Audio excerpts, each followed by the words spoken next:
if you don't lay down, you're going to doggy jail tomorrow. You want to go to doggy jail? He knows what that is. Like I could say, do you want to go to Disney World? Anything. Do you want to lay down? Lay down. Okay, you know what? I'll just start. And if he wants to get off, Jesus Christ. I mean, the beauty of it is you could always just edit things. So yeah. Okay, lay down. Lay down. You can lay down. You're so close to lay down. There you go. Good boy. That's a good boy. That's a good boy. Yeah. Now sleep for the next hour. Are you ready? I feel like I don't even like intros. I like doing it so naturally, like this. This could be the start of it. Like just me choking right at the beginning. Like all the podcasts I watch, I don't see intros. So just run it. Yeah. So let's run it. Hello, we're back. This is not working.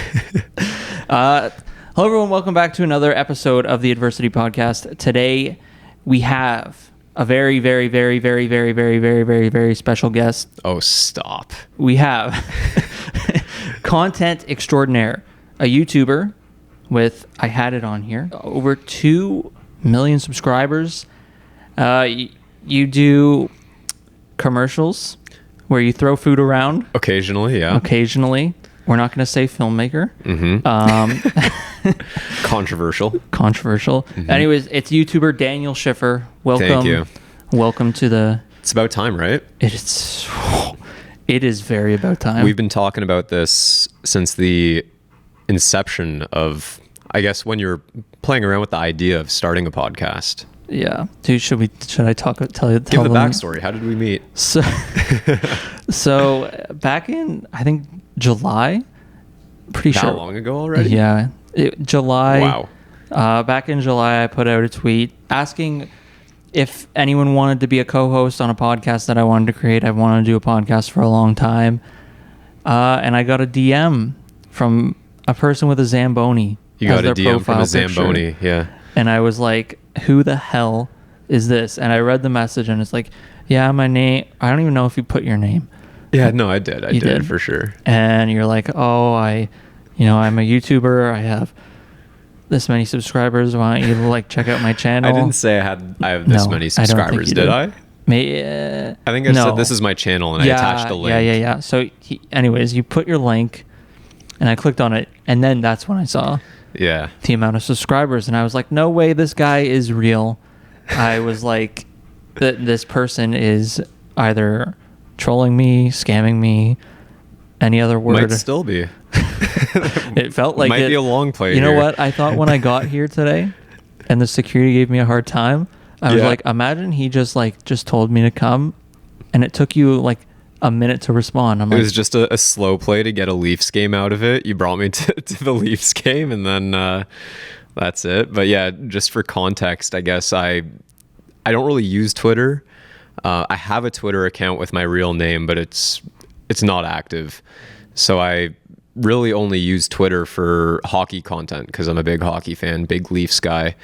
And I didn't want my name attached to that because it would confuse people who know me from YouTube or Instagram or whatever. So I was like, just going to keep the hockey thing separate so I can freely enjoy the sport online. And when you posted that, I'd been feeling like I'd been in content jail doing the same thing for many years now. So the idea of doing a podcast kind of different from what I'm normally doing was exciting, which is what prompted me to reach out to you. Plus, you just seem like a good guy.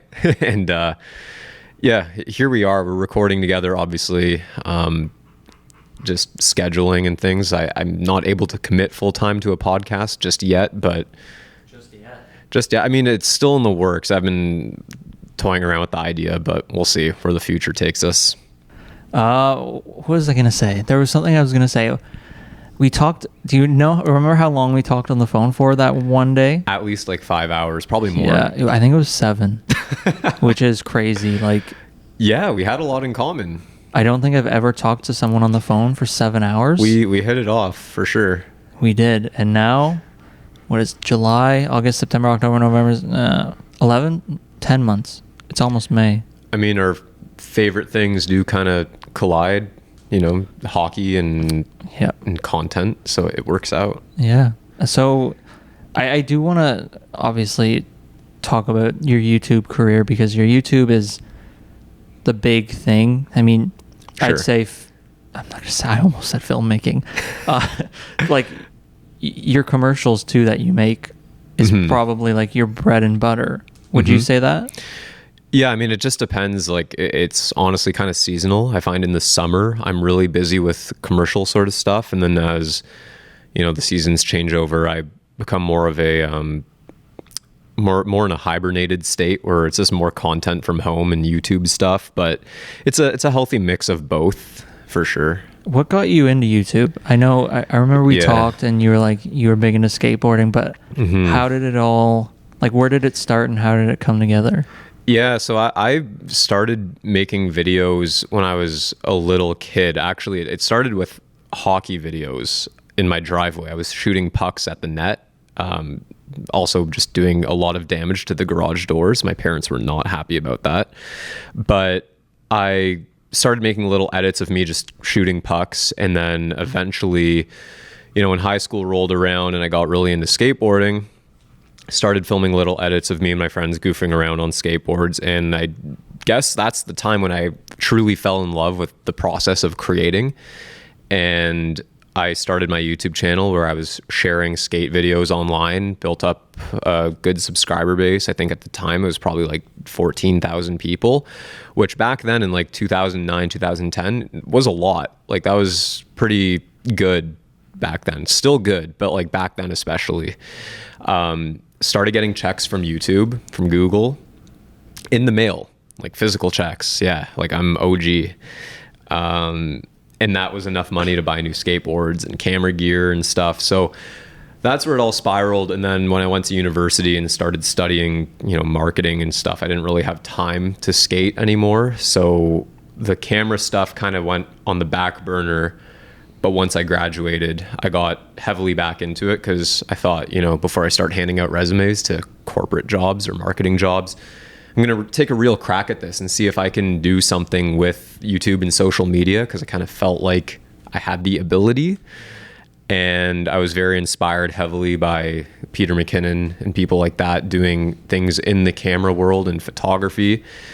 And I was like, you know what? We need a new fresh face on the block doing some good video tutorials.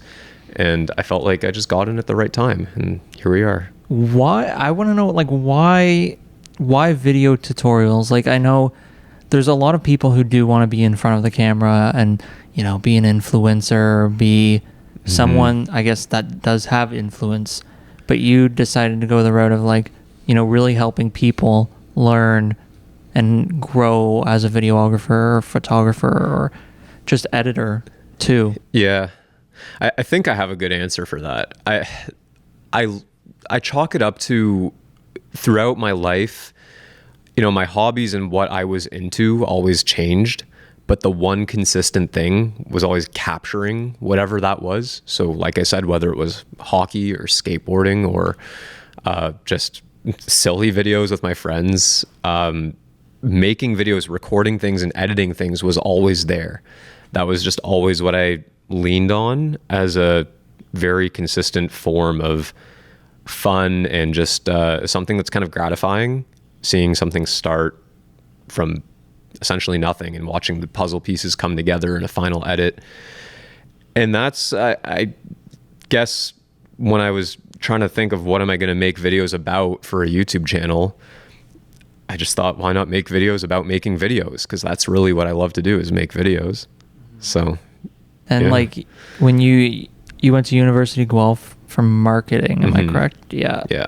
So is there anything that you learned, or how much did you learn there that really helped, you transcend, or I don't know if that's the right word, but like help you turn into somebody who was, really good at filming and editing, but also the marketing side too? Yeah, there's certainly things that I would have learned in marketing classes that are transferable to marketing a YouTube channel or even filming product commercials and that kind of content. off the top of my head, I couldn't just name like things out of the textbook that directly apply.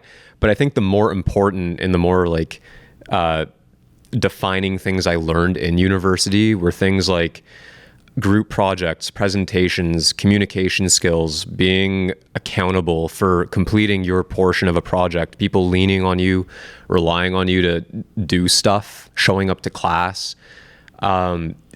In university, it's different from high school because it's not like you have a parent waking you up out of bed and driving you to class. Like you got to do it yourself. Like you're paying this tuition, you're paying to be there, you're choosing to be there. It's on you to show up, to buy your textbooks and to make something of it. So like that is a big step in maturity for me, especially at the time. Like I was coming from being like a goofy skate kid to a student, and I learned, just to take things a little more seriously and just, I can't stress enough, like group projects and like presentations, standing up in front of 200 people in a lecture and talking about a business plan for some fake product, definitely went a long way. And I struggle with this, but I want to know like your perspective, like being your own boss and really, hammering down the idea of, it's your work, and like you don't have somebody like coming to you and being like, hey, do this today or do this today. How do you control the mindset of like, you got to do this, and if you don't, like I don't want to say fall apart, but like it's the money maker. Like whether it's videos or product shoots or videos, like how do you be your own boss and allow it to be like a healthy work-life balance? Yeah, I think what motivates someone to not just create content per se, but like you said, be your own boss and like wake up every day and work hard. It's evolved over the years. I think it started off as when I was done with school and I was on my own and I had to figure out what I was going to do with my life. It came from a place of, I don't want to just apply to an office job. I don't want to just hand out resumes for a marketing job. I want to take a real crack at just working for myself, doing this content thing and seeing where it takes me. So a lot of my motivation was not exactly, I wouldn't say it's, I think a lot of people say they want to prove somebody wrong. I wanted to just see for myself, like, is this belief, is this confidence, is it real? Do I really have something here that I can do? That's at the start. And then over time, when you start to see results and you see the comments and the people coming in and saying things like, wow, these videos are so helpful, make more, that in and of itself becomes a huge motivator because you feel like you're actually making a difference, quote unquote, so to speak. And I was going to say too, I remember we've talked about it before, and I know you don't like talking about like subscribers yeah. and like, but just like take me through like when you first started really hitting a stride, like what was your reaction to all of it? What were your feelings like getting to 100,000 subscribers? Then I'm not sure how fast you got to 1 million, but that 1 million too, like just what was it like knowing that, you achieved the goal and then another goal, and it's like you're really rolling on things?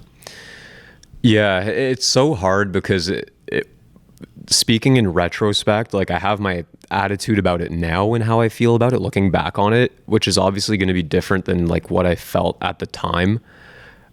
So I'll try to answer that as best as I can because it's so hard to remember it, like exactly how I felt in that moment. But I think I look back on like getting closer to 100,000 subscribers. That would have been in probably 2018, if I had to guess. And I remember when people would ask me like, how does it feel? You're getting close to 100,000 subscribers. Like you're going to do it. And my attitude was like, I'm not going to get my hopes up until I get there. I didn't really think about it. I just kind of shut that out. I focused purely on the content and just making videos. I wasn't really watching the subscribers. I knew it was there. I knew it was a possibility, but I didn't focus on that. The subscribers wasn't the motivating thing. But once it actually happens, and you surpass a number like 100,000 subscribers, it's just kind of like a whoa, you know, it's just kind of like a feeling of, okay, like this is legit. I'm not just like fooling around doing something that's a waste of time. Like I'm actually, I've actually found something here that has potential that could be a career. I think some people find it sooner, before 100,000. Some people find it after, but I'd say for me, that was around the time where I really felt like this could be a full-time job and I can grow this, whether it's like on YouTube or whatever, or if this could lead to something else, this could be something.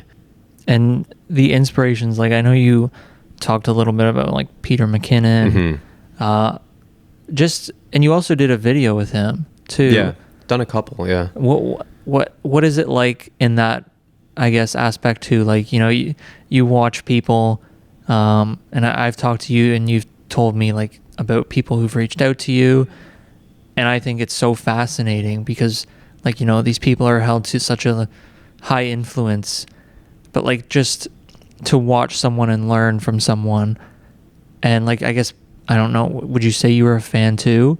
Oh, absolutely, yeah. So like, what was it like to be behind the camera with that actual person?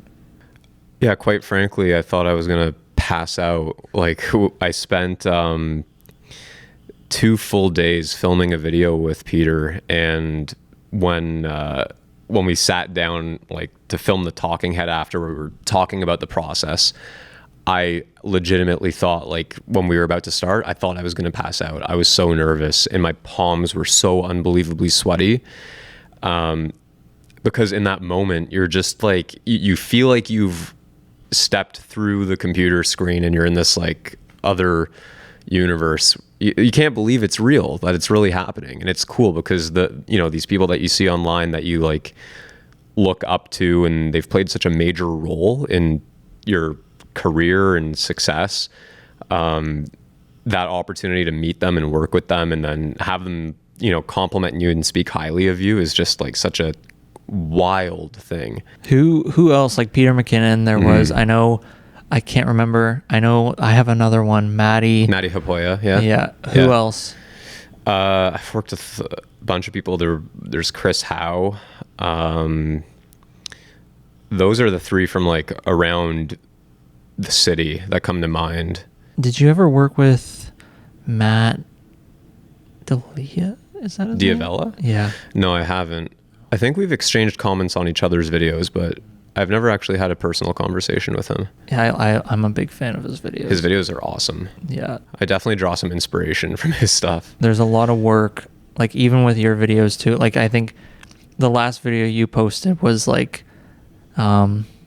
I don't know how like the ASMR, like, yeah. Like that just seemed like it took a lot of time and a lot of effort to do. It takes a lot of time, but the time goes by so quickly. You don't realize, like, when you're in the thick of it, like you're just getting shots and you're just checking shots and editing, and you don't realize that it's like 4 hours, 6 hours have gone by and it feels like it's only been a few minutes. And it's because you're having fun. What is it like? Yeah. What is it like to have a job where it might not feel like a job? Mm-hmm. What is that part like? I mean, it definitely feels like a job. I think that's definitely a misconception. And it's not always fun. It could be frustrating. There's all kinds of things that can happen that are out of your control that can swing your mood drastically. When a video is doing well, feels great. When a video flops, doesn't feel so good. So navigating that and, you know, just trying to not get too high or too low is important. But I'd say every now and again, it's important to like take a step back and just think about how lucky and fortunate I am to, you know, spend my days doing something creative and something that just, I don't know, it's rewarding, and it's something that I've built on my own. We talked a little bit about, like, before the podcast, just about like how when you talk about like people of influence, like you're a person of influence, but you want to stay more like behind the scenes. Where did you, or maybe when did you figure out like that was more of a thing that you wanted to do? You didn't really, as much as you are in front of the camera and, you know, you are doing like these fascinating things, you'd rather, you know, just be where people might not notice you. Mm-hmm. Yeah, I feel like I've always just been a low-key person. Like, I think I'm naturally kind of introverted. I'm not really the loudest person in the room. But the reasons that I started the channel and that I make videos was never to grow a huge following or to be quote unquote famous by any means. I enjoy people appreciating the information and the content that they find helpful. And that's about it. Like I enjoy that my content isn't about me all the time. It's not necessarily about my personality and what I'm doing day to day in my life. It's not about my family and my friends. It's just about video. It's about content creation. It's helping people, you know, get equipped with the tools so that they can have a business and video of their own and get to where they want to be. And that's the rewarding part. I don't know. I've never been the kind of person, I mean, this sounds so like like, I don't know how it is a you know podcast what I mean? about you. Yeah, I know. I just don't want to come off like I'm like, oh, I'm so humble. But like, I genuinely have never really cared about like subscribers in the sense that like it's a very cool accomplishment. I like it for the number is just a cool accomplishment, but the actual meaning behind it to me is nothing more than, oh, a lot of people find the videos I make helpful and interesting. That's kind of cool. And I think too, it's a good way of looking at it because like you said, you know, there's like highs and lows, and like even I've found with a YouTube channel that has 1,600 subscribers, like if you stay too high, like you have a good video and you really want to, you know, make that next video and make it good, and it doesn't get the same views, like it's, I don't want to use depression because that's mental health and it's not really a good word, but you know, you get down on yourself. For sure. Because like you get so hyped up about one video and how it's doing, and then the next one is like, it's not as good. Mm-hmm. But it's a good way to look at it, and it's a good way to, you know, navigate, because if you stay too high and then like, you know, something not good happens, mm-hmm. like you're going to be a lot lower than you would be if you know, just understood, you know, the highs are going to be there, the lows are going to be there. Totally. I actually have a friend, Justin O'D Show, who does Adobe Premiere tutorials. He actually should have been one of the first people I mentioned when you were asking about like who have I gotten to meet that was like a big influence on me. He would be right up there for sure. Now I'm lucky enough to call him a good friend. He gave me so much perspective early on in this career, where he always said that his approach was not focusing so much on the micro of each and every video and worrying so much about the performance of each and every video. He liked to call his YouTube channel a catalog, and the word catalog stuck with me, where it's you're not just uploading one-off things here and there and living and dying by each one.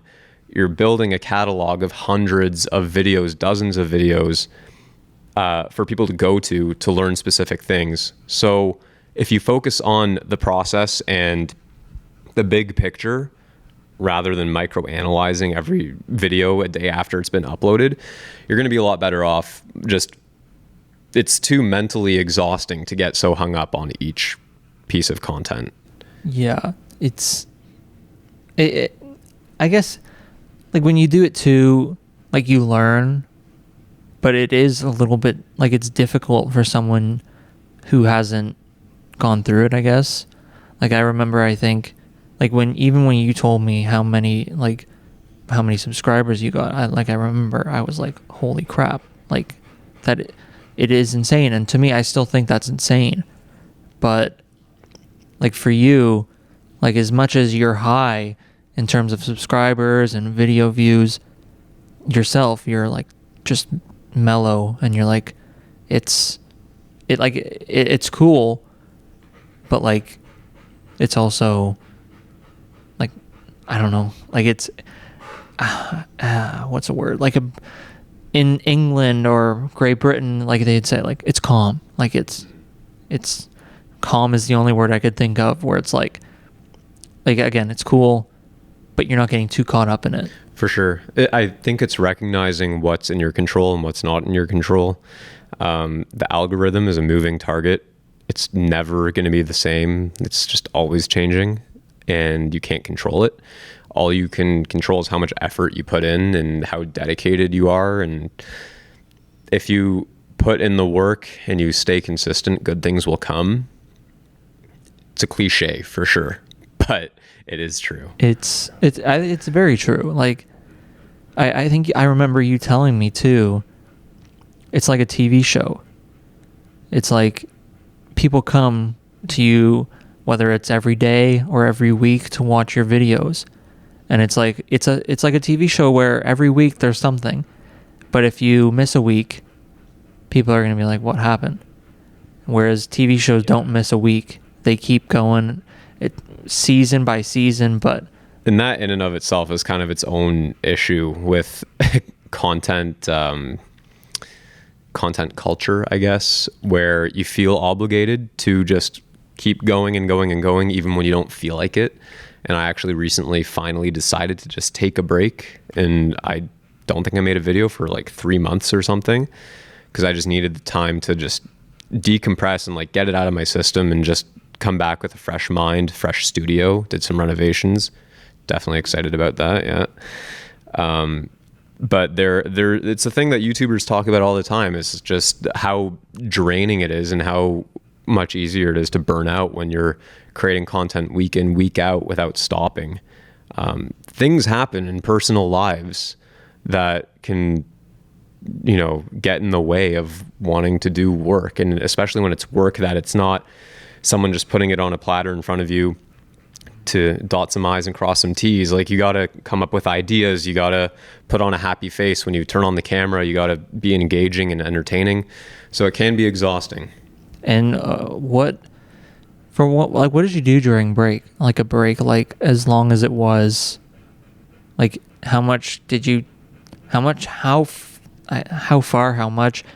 really step away from like filming videos, whether it be like a commercial or a YouTube video? So I was still tinkering, so I wouldn't say I stepped away from the camera entirely. I was still filming things and trying to learn new stuff and messing around with ideas and things like that. But I stayed off of social media, stayed away from reading comments, stayed away from uploading anything. I just wanted a total detox to get my head out of that headspace.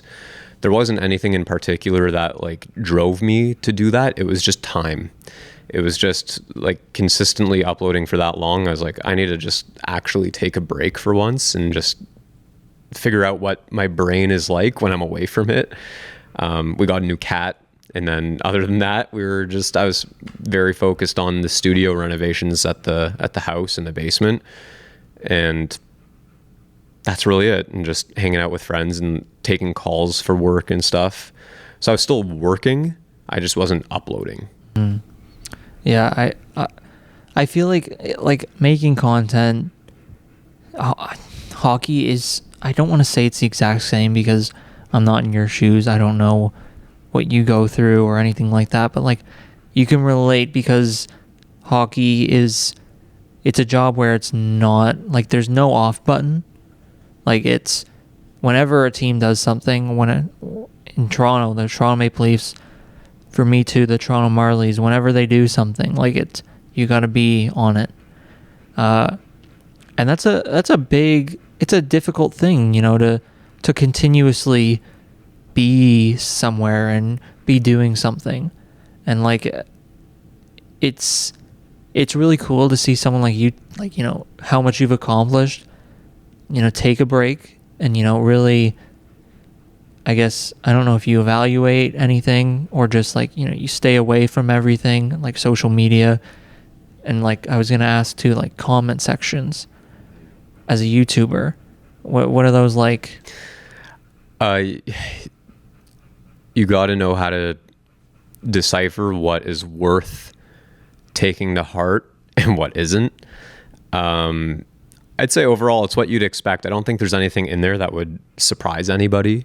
It's social media, the online world is a crazy place, but you get a lot of nice things said about you.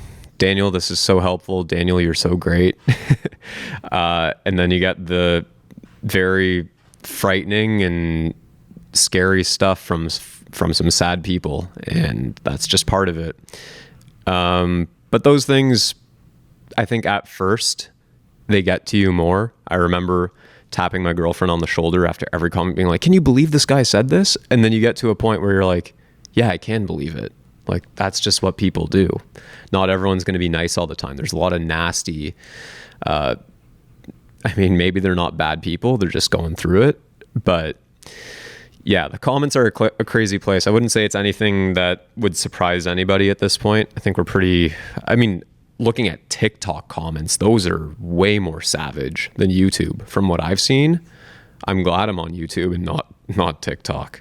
TikTok is like, I don't know, like when you talk about like people getting canceled, or you talk about people getting in trouble, like I find, I don't know if it's just me, but there's a lot of dark humor in TikTok, especially in the comment section. I'm very into dark humor. I don't know if I should even be saying that, but TikTok is like it's a different specimen when it comes to comments. Like it's very fascinating. I think that I was talking to my girlfriend Sarah about this somewhat recently, where I remember growing up in school, they would give us assemblies and seminars about how to conduct yourself online, what to do, what not to do, what to post about yourself, what not to post about yourself, how things you say online stick with you forever. They scared us into believing, and it's true, that whatever you post online, like that's like, even if you delete it, it's not really deleted. And I think that the younger people now that are growing up with phones, like with iPhones and social media, I think social media and online is just synonymous with real life. They're one and the same now. And that ability to comment something with your face hidden behind a computer screen or a phone is more dangerous than ever, because like people just say what they're thinking, and they're not always thinking good things. So they just say whatever, and they don't think that it's going to come back to them, but we know it does. Yeah, it's a bit like, even like hockey, like if the Toronto Maple Leafs, like right now we're recording this, it's April 28th, the Toronto Maple Leafs are in a big playoff series with the Lightning, and like they lose a game like they did last night against Tampa, Game 5? Yep. Yeah. I'm not very good at that because I'm covering another hockey team. Thank you very much. But yeah, like they lose a game, and it's understandable. Like fans in Toronto, it's like they ride the highs really high, like, and the lows are as low as they can get. That's the area where I'm bad at taking my own advice, because when it comes to the Leafs, my mood is so heavily dictated by a hockey team's success. Oh yeah, when they're doing well and they're winning games, I'm consuming all the podcasts. Like I'm so hyped up, I'm so excited. And then when they lose, like last night, like I don't even want to be on Twitter. I don't want to be on Spotify. I don't know. I can't handle the negativity. Let's talk about hockey, because that's it's a very interesting topic, because that's sort of how we connected. How did you, was hockey a thing that you grew up watching and you were always really into it? Yeah. I played hockey from as long as I could walk, and I watched hockey dating back to when I was a little kid. Matt Sundin, Curtis Joseph, those are my heroes when I was growing up. I have to ask, because you are a few years older than I am, and I can't remember. Do you remember when the Leafs won their last playoff round? Like, yeah, but it feels like a memory of a memory at this point. It's not like it's deep in there somewhere, but like if you were gonna ask me to recall specific moments, I just can't. I remember watching some of the games. I remember that series happening, but I don't remember the win. I don't remember the energy. I don't remember who scored. How many games was it? Game 7? I think it did go 7 games, but yeah, I remember very little of that. I saw a video, and it's crazy. Like 2004, I think it's so crazy.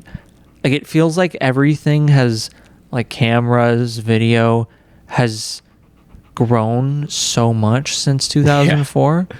Yeah. I watched one video and it was on, like, do you know, I can't say that word. Uninterrupted Canada, or Uninterrupted. Is this the one where everyone's in the streets partying after the win? Yeah, there was like a blue Leafs car, and there's someone in it, and they're banging the hood. Yep. There was people climbing on a transport truck. Yeah, it was like the Raptors. It was like what downtown looked like after the Raptors won the championship. Only this was just the Leafs winning the first round in 2004. Would love to see that again. As we're recording this, like this is gonna be out after the series is over. So, like, what do you think will happen? Just insert bum bum bum. If this happens, I'm putting a clown face on your face. I don't even know how to do that. If I had to make an honest prediction, this is going to be so stupid in hindsight because people watching this probably know the answer already, but just seeing the way it's unfolding and the way history has gone, it's hard to, I'm just so cynical. It's hard to think that they're going to get over the hump. You're a Leafs fan. You think of the worst. I, with every fiber of my being, want them to win so badly, but I can't convince myself that it's even possible. So there you have it. I'm an optimist. I'm not a Leafs fan anymore. I'm a unbiased journalist. God bless you. Who might have, a little tiny ounce of wanting the Leafs to win. Mm-hmm. I think they'll do it in Game 6. I hope you're right. I'm only saying that because I need to be in the square to take photos. And I would like a nice win so I can stay there until like 12 a.m. and take photos of people climbing cars. Valid. But quality content.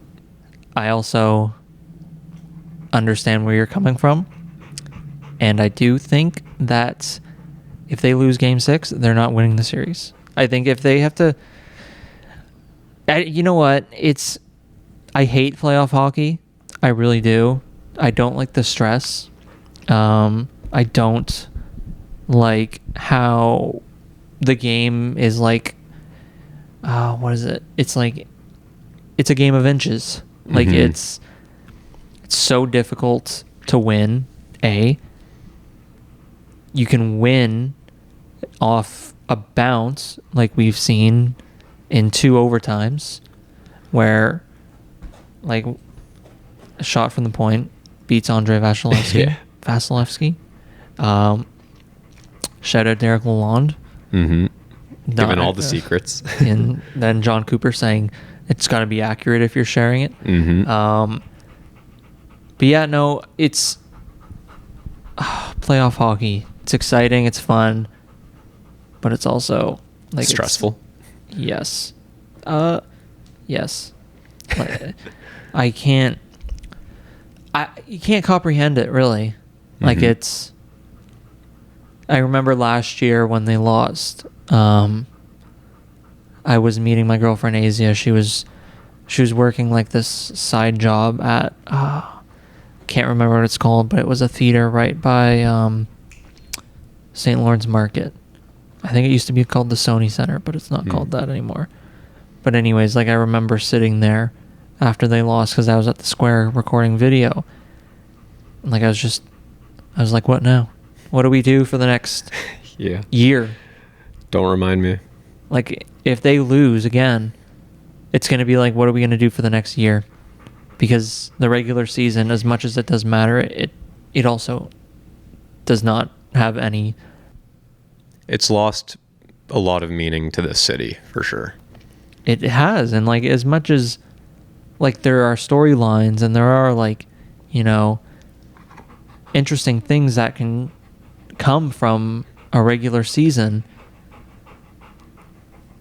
like there's not much that matters still. Like Austin Matthews winning the Rocket or the Hart would matter, or Mitch Marner, sorry, too, can't forget about him. But like, yeah, I don't know. It's the reality of bleeding blue and white. I don't bleed blue and white, Daniel. I do. I know you do. You should see it. Do you yell at the TV?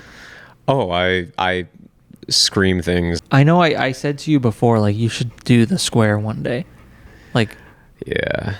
It's really difficult to, for one, describe to you what it's like.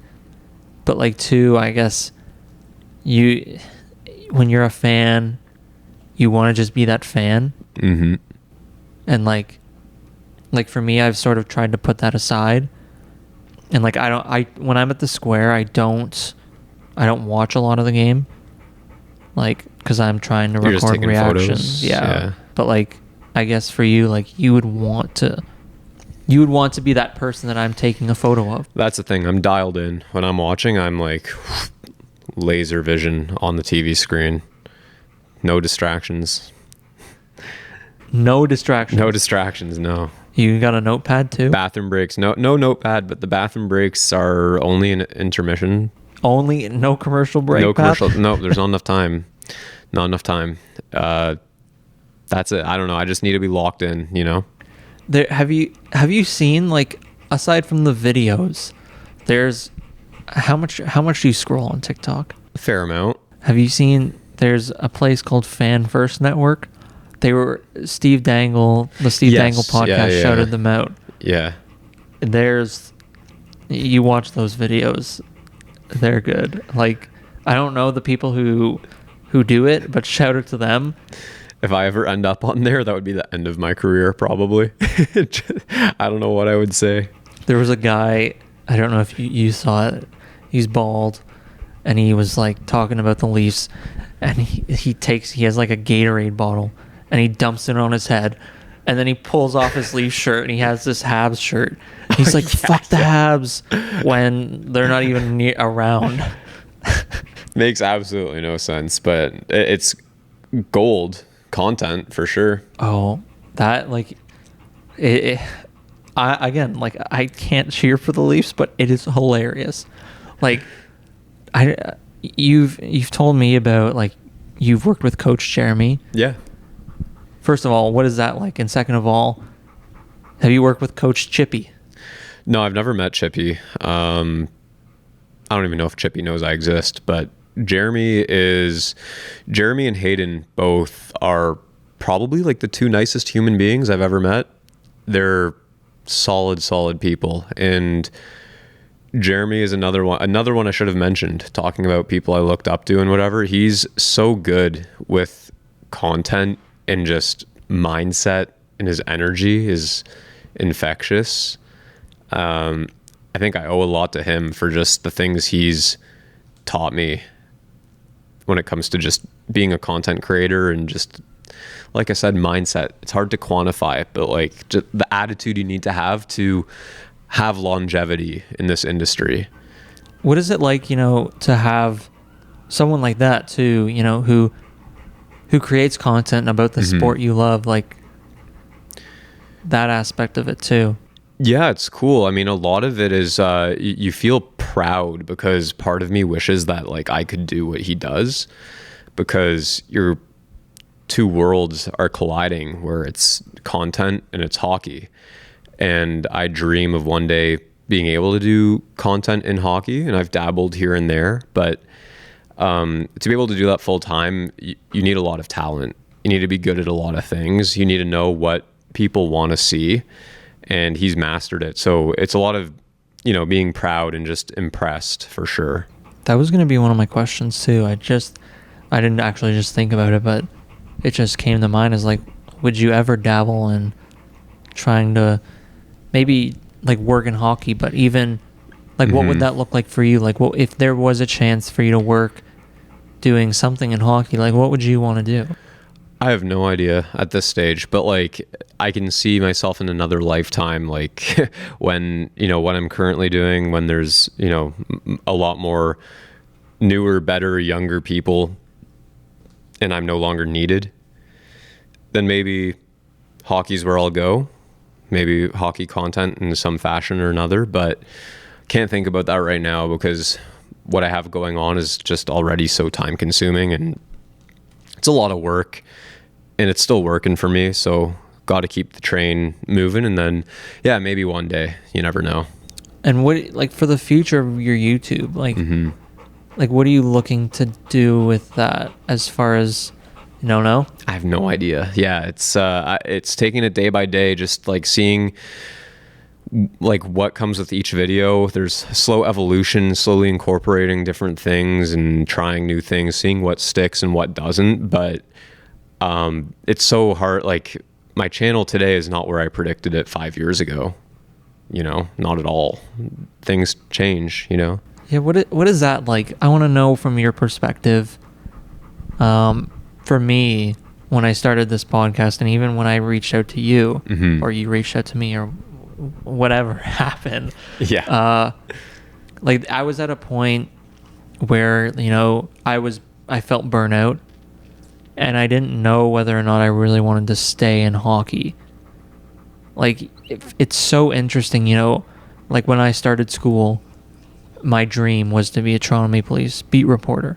And I was like, anyone asked me if you want to do anything else, I was never like I could never see myself do something else. You know, when you first started doing YouTube, or maybe, you know, when you first started growing your channel and you knew what you wanted to be, like, for one, did you ever see yourself, you know, changing?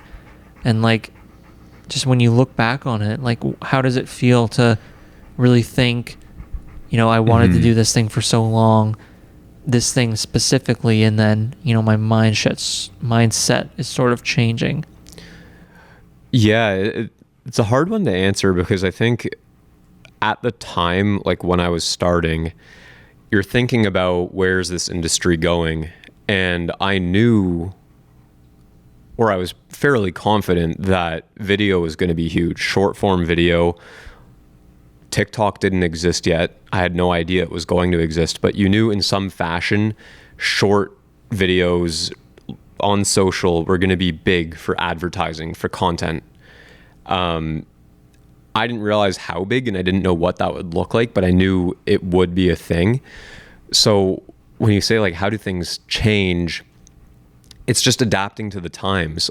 When I started making videos, it was a lot of gimbal tutorials and 5 tips for better exposure or something like that. But as social media becomes more relevant and product commercials and advertising on social media became more relevant, that was the angle I gravitated towards, enter the marketing degree and all that. But yeah, at the start, I didn't foresee myself doing a lot of behind the scenes and commercial stuff. I thought I was just going to do tips and tricks and gear reviews. And what is it like to see the landscape change? Like when you probably started, and it still kind of is, like long form content is the best, but like there's so many ways to grow now. Like you have Instagram Reels, TikTok, YouTube Shorts. I don't know if I'd put YouTube Shorts in the same category yet, but just like, you know, there's multiple ways to grow now. I think one of the hardest things right now for new creators especially is knowing where to spend their time, what is worth the energy and the time and the hours put in to make something. Is it long form content on YouTube? Or is it TikToks, Shorts, Reels, whatever it might be? Because you could spend a few minutes making a TikTok that blows up millions of views and all of a sudden you have a platform. But to turn that into a business, it's what you do with that following, what you do with those views. Can you carry that momentum? Where I think And I'm by no means an expert. I might have no idea what I'm talking about. All I can speak for is just long form content on YouTube and what I've observed of short form content. But I do think that having a base on YouTube, on a platform where you can really have leverage with sponsorships and advertisers, it's just such a better way to spend time. And if you could do both, even better. But obviously early on, it's hard to know where to spend that time. I just think that having put in the time to create a lot of long form content, that's just a solid home base. It's so reliable. It's not going anywhere. So I don't know, just as a person, like fly on the wall who's dabbled a little bit in short form content, but hasn't made a lot. I just find if you can hit on long form content, it's so much more rewarding. I think short form content can supplement long form. That's how I view it. I think you could use TikToks and Reels and Shorts as a way to grow a following, but you should be funneling that following into a place, a YouTube channel where you have longer videos that hook people more, that are more lucrative. And that's just my own opinion right now. My opinion next week could be different. So I do want to make that disclaimer. Like the Adversity podcast, you put stuff on TikTok, and then it blows up. It hasn't yet, but we'll see. It will. And then that's like the thing for me for this podcast too, is like it's difficult to really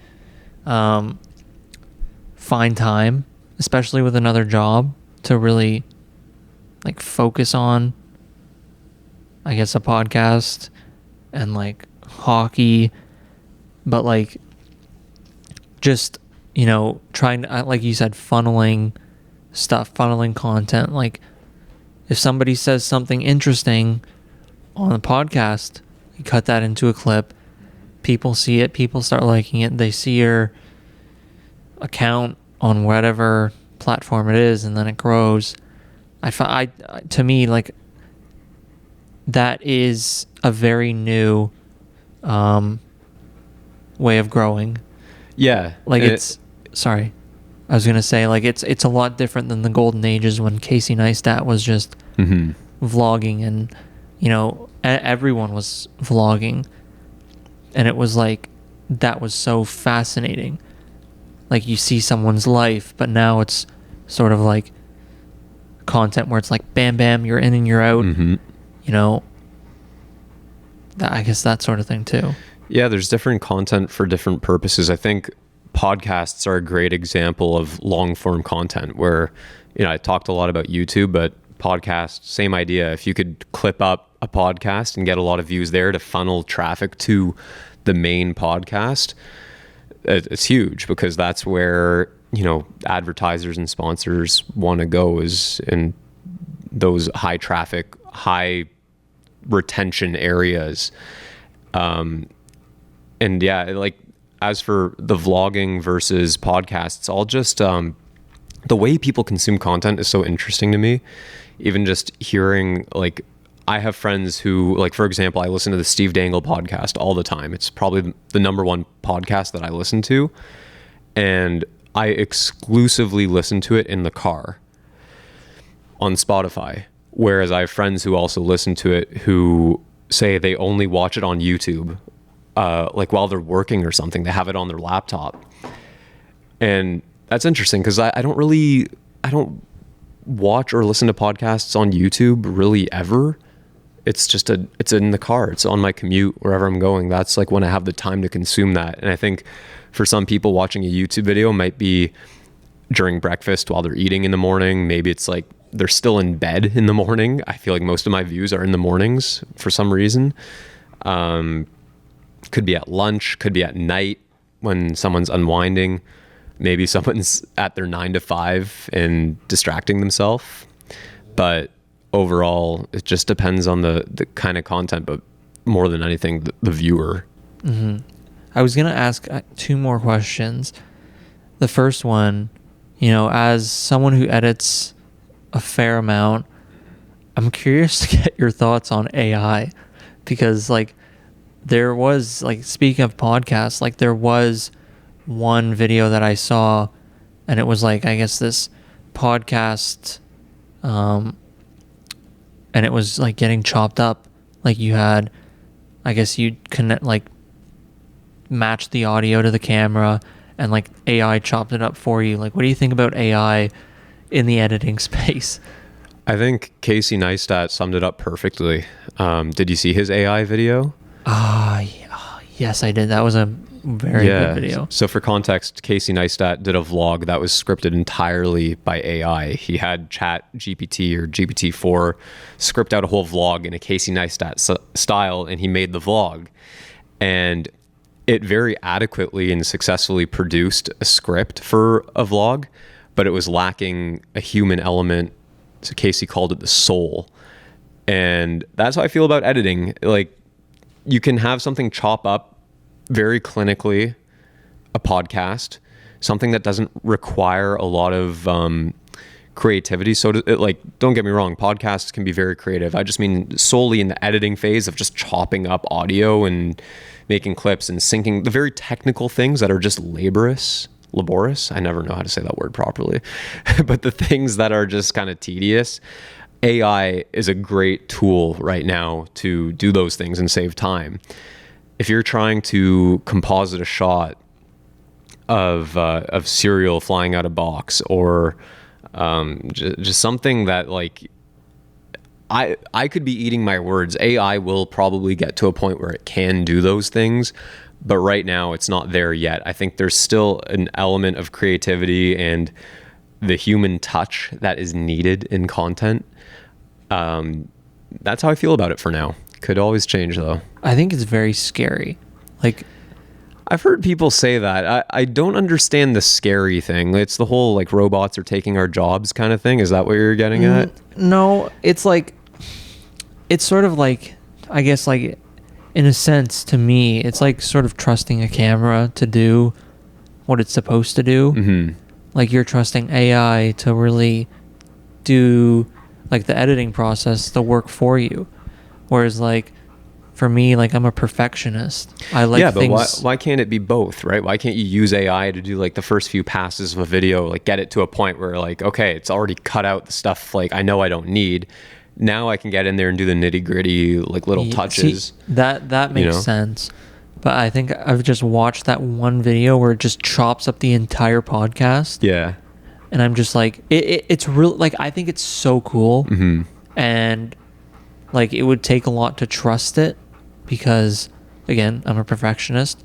But, like, it's crazy to just to, see something doing your work for you. Mm-hmm. Like, I think that's the amazing part. Like, editing a podcast like this takes like 2 hours max, or maybe minimum, just because you got to listen to the whole thing and, like, edit and, like, chop camera things up and whatever.